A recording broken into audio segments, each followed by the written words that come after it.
I feel overwhelmed. You've changed my life. We just reminded you of stuff you know, and you changed your life. Absolutely. You've given us so many amazing processes and tools to better ourselves and to flow with our inner being. Which is the same statement, to be who we really are. Inner being, aligned.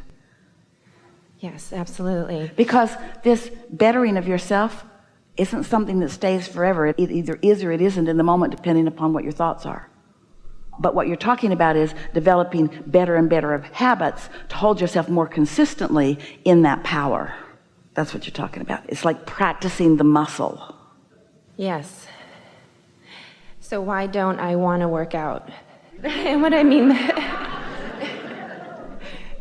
by that is I have so much resistance to use these tools and these processes, even though I have seen the wonderful things that it has brought to my life when I am consistent and I don't have that discipline. Let us make this simpler for you, because you're not alone in that, because it's a lot to digest, and what we're really asking you to do is to take everything that you've lived and now just do it a little differently. And that's a lot to ask of anybody, because you've got patterns and habits, and you've also got law of attraction compounding those patterns and habits. So give yourself a break. But there is something that you could consider, because we have found an easier way of talking about it. We talked about it already, which is, rather than working so hard to move up the emotional scale, just find yourself in satisfaction and identify it and isolate it and know what the feeling feels like, and then let that be your sort of standard of what you're reaching for. When you catch things in those early stages, then law of attraction does all the work. If you feel a little satisfaction, and just because you do, we'll demonstrate this with you here in a minute, then the law of attraction is responding to this resistance-free vibration. And when the law of attraction is responding to a resistance-free vibration, it gains momentum quickly, and then you feel the inspiration to move in the direction of it. Now we're going to give you a statement that, as you hear it and sort of let it settle in, this is the basis of where your new belief and understanding is going to come from. We're going to speak it clearly and probably loudly, if we know Esther, when she gets hold of one of these impulses from us. And we're going to repeat it until you all really hear it and understand it. Satisfaction, which is what your inner being feels all the time about you, where you're going, who you are. Satisfaction on steroids. Satisfaction comes from one place and one place only, and that is moving in the direction of who you really are. Moving in the direction of your desire. That's the only place it comes from. So what happens is you live in a world that has tried to motivate you to behavior about things that you don't feel satisfied about. Your parents want you to do what they want you to do, not what would satisfy you. Your employers want you to do what they need you to do, not necessarily what would be satisfying to you in the moment. And so you're having a rebellion inside of yourself, because most of you are sort of tired of pushing against your own flow. Does that make sense to you? Think about the difference in the way you feel on a morning that you're waking up to go on vacation or to go fishing or to go do something really fun, and the way you feel when you're waking up to go to work. And it's because the vacation is calling you, and when you point in the direction of that, there's no resistance. And so you're so clever, you're so fun, you're really on point, you remember what you need to bring, you think of clever things, you're working with others, the universe cooperates with you. But it sometimes doesn't feel that way when you're doing something that you really don't want to do. So here's our message to you: never do anything you don't want to do. Because first of all, you're setting a bad example for the rest of the world. You're teaching people that they can control you by whining and complaining and demanding things of you. Demonstrate to yourself that you are someone who wants to be inspired, not motivated. So you got to stop trying to motivate yourself. You don't like it when people try to boss you around. When somebody tells you that you need to do something, you don't want to do it. People who know you know that you're stubborn that way.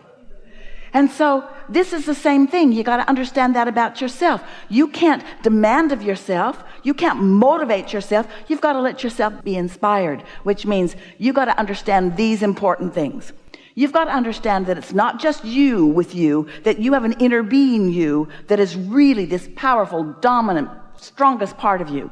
And that inner being knows everything that you've asked for and is focused upon everything that you've asked for in a way that those cooperative components are already being gathered to that. You got to understand that there is a vibrational reality. We want so much for you to accept the realness of this that we named it the vortex, wrote 2 books about it. We want you to understand that this vibrational reality, which is the furthest expansion that you have accomplished vibrationally along with your inner being. It's vivid and it's real. It's not imaginary, although we want you to seek the image of it. It is a real vibration, and it is calling you.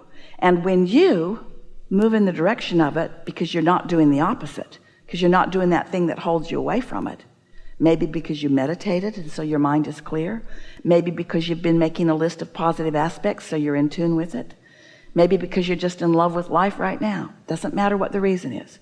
But when you have no resistance, you will receive that inspiration that will call you forward, and you'll never again say, how can I make myself do something? As you listen to us, oh, we've got so many great ideas. We're so sure of ourselves.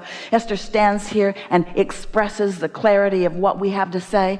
And to most of you, or to most anyone who's looking at this for the first time, this just looks like somebody who really believes what they say and has some pretty good ideas, and it's just another opinion that might work, might not work. We get how there are so many voices in the world that are encouraging you in different ways to do different things. But this we know for sure. If you will accept that you are an extension of source energy, and you will accept that your source energy is aware of you and is calling you, and you will decide that you're going to meditate to allow yourself access to that. And so you do it. Maybe it takes a week or 2 or 3 before you really feel that you've allowed yourself that connection. And then an impulse occurs to you. An impulse. And by that we mean something that just feels good. For Esther, it's like, oh, I think I'll move the furniture around. And then she meets all kinds of people that day that were really meaningful to her. Or, oh, I think I'll stop over there and get gas. And then she meets something really significant. These are not blockbuster ideas usually. It's an idea about something that just feels good to you. But if it feels like a good idea, follow it. And then as it unfolds into something, as these thoughts are turning to things, you will have first-hand understanding about what alignment with source translates into your life, and you will trust your guidance. And then you will begin to say, I'm going to prime the pump by making sure that I'm satisfied as much as I can, and then I'm going to let the law of attraction and my vortex call it. And here's why. Step 1 is you're in contrast, and life tells you what you don't want and what you do want. So you've launched all these rockets and you've got this magnificent request.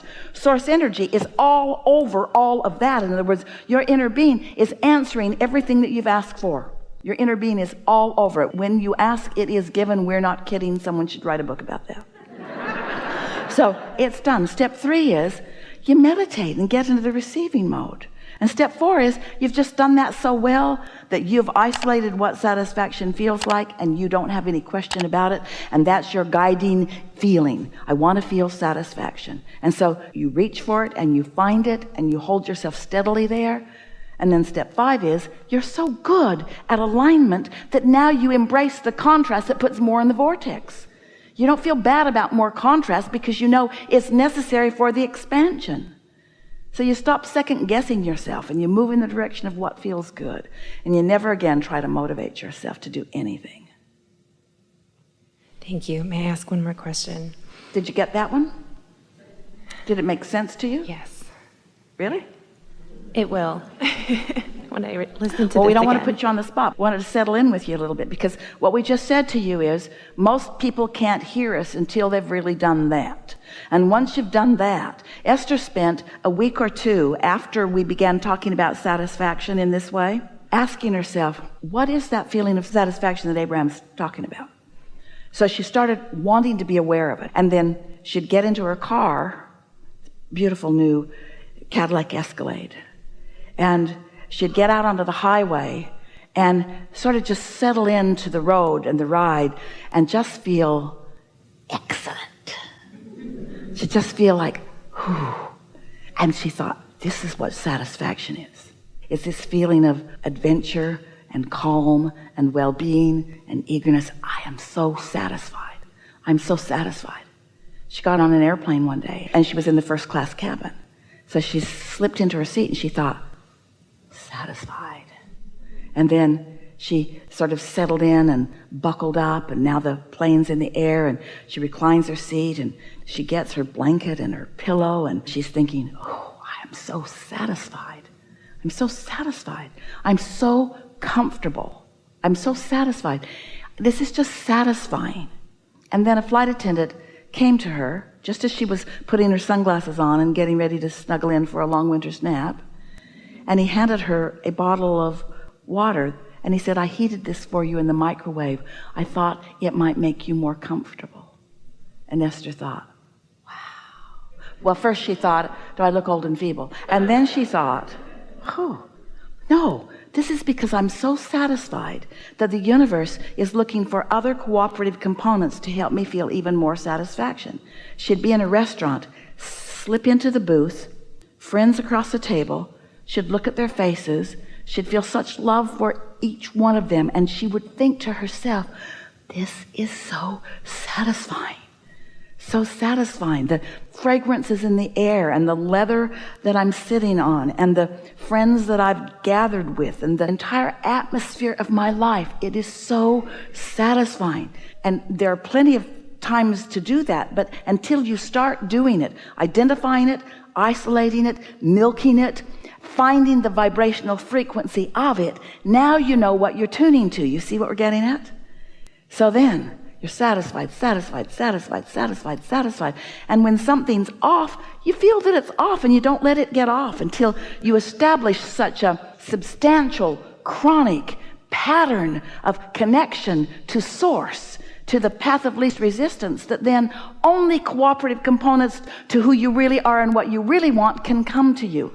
And then other people look at you and they say, it's not fair. Good stuff comes to you, and mostly only good stuff comes to you, and the rest of us are out here, and you know why. It's not some crapshoot. It's not some law of averages. It's not some game of chance or luck. It's not some karmic game where you're being cursed or somebody's doing a voodoo on you. You're in complete control. And what is the control? Right here. Satisfied or not satisfied. Before I push my car down the hill, I come to my senses and I find my alignment. And when that's what you do, next time we see you, you'll say, hi, Abraham, I don't do anything I don't want to do, but there's so many things I want to do. Having such a good time. All right, now we'll hear you. That was good, by the way.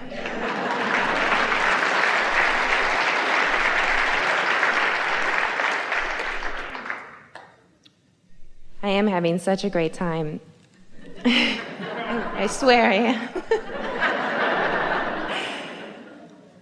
I want to elaborate on that with you and how that process works when you're co-creating with someone. I'm about to get married to the person that I feel like is the co-creator that I want for the rest of my life. We agree. Thank you.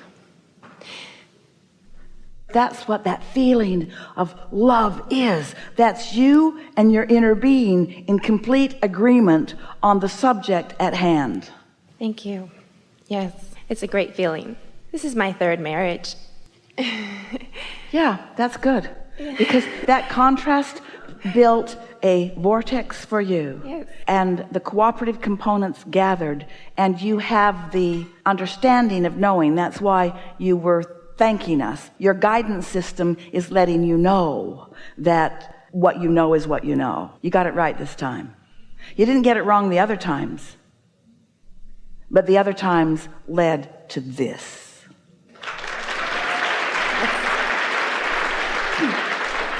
So don't spend any time dissecting that. Okay, I think that's it. Yeah, I think you just answered everything. Yeah, you know what just happened?